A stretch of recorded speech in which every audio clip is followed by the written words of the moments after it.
ကဲပရိသတ်ကြီးရေဒီနေ့တော့ဒုစရိုက်လောကရဲ့ Academy Shot ရိုက်ပြသွားတဲ့တရုတ်ဆရာကြီးတယောက်အကြောင်းပြောပြခြင်းပါတယ်။ဘန်ကောက်ကနာမည်ကျော်ဟွေခွန်အရက်မှာ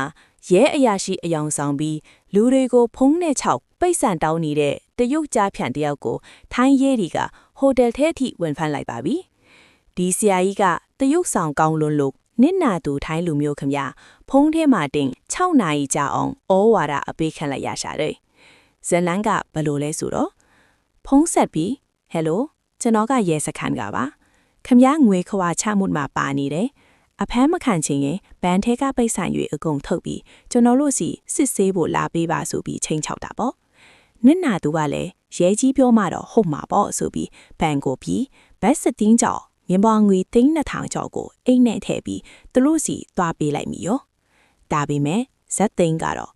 ပိတ်ဆန်သွားယူတဲ့လက်ပါဈေးကိုအရင်မိပြီးအဲ့ဒီကနေတဆင့်ဟိုတယ်မှာဇိမ်းနဲ့နားနေတဲ့တရုတ်ဆရာကြီးကိုပါအမြင့်ပြတ်ဖမ်းလိုက်တာပါ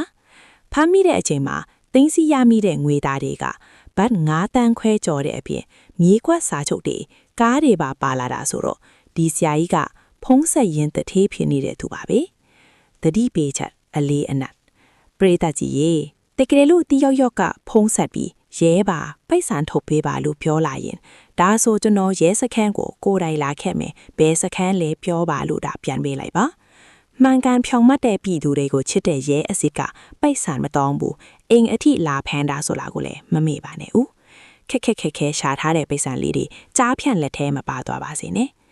အခုလိုထူးဆန်းထွေလာဒုစရိုက်ကပါအကြောင်းလေးကိုအမြဲတည်နေဖို့ update new ကို like နဲ့ see first လုပ်ထားကြအောင်နော်